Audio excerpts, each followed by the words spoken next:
The fresh crunchy texture of the cabbage combined with those savory umami-packed seasonings create this perfect bite that you literally can't stop eating. My version here is an izakaya-inspired 5-minute dish that's quick and easy to make. Ever since I first put this recipe on my website back in 2020, it's been absolutely crushing it, easily one of my most popular recipes ever. You can also find this recipe on my website along with 400 Japanese recipes. Just Google Yamitsuki Cabbage space Sudachi to find the written recipe. Let's get started with our flavor base. In a medium bowl, I'll add 1.5 tablespoons of toasted sesame oil, 1 tablespoon of sesame seeds, half teaspoon of chicken bouillon powder, quarter teaspoon of fine sea salt, quarter teaspoon of garlic paste, and a few cracks of black pepper.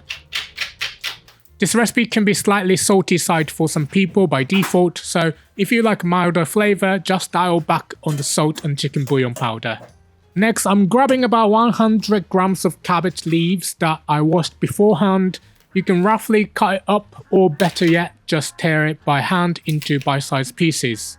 That way you get those nice irregular pieces that hold on to more of our flavor mixture. As I tear it, I drop it straight into the bowl with our flavor mix. I'm using a soft green cabbage. Spring or sweetheart cabbage are good examples. If you're using a firmer variety or you're just not into raw cabbage, no worries. Steam it first to soften it up. If you want to know how to steam cabbage, check out my Mugen cabbage video.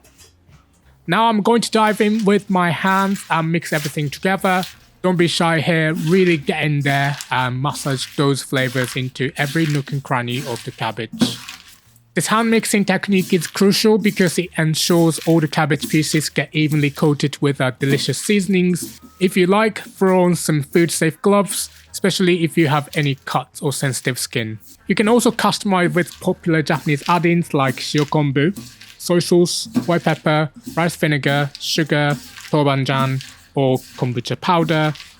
But when you do, make sure to add ingredients gradually and taste as you go to avoid over-seasoning and reduce some of the default ingredients. Once everything is mixed up, I'll transfer it to this serving dish.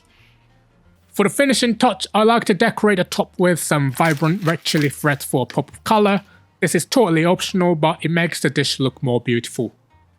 And that's it, an addictive cabbage side dish that requires no cooking and is ready in just a few minutes. Want even more delicious recipes? Grab my free cookbook from the link in the description.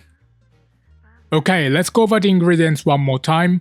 And if you're ready to cook, grab the written instructions by clicking the full recipe box with a picture that's about to pop up on your screen. There we go, the link to the full recipe is on the screen for you now, and if you want to watch more similar videos, don't miss my Izakaya playlist popping up on your screen as well. Thanks so much for watching, and I hope to see you in the next one. Bye.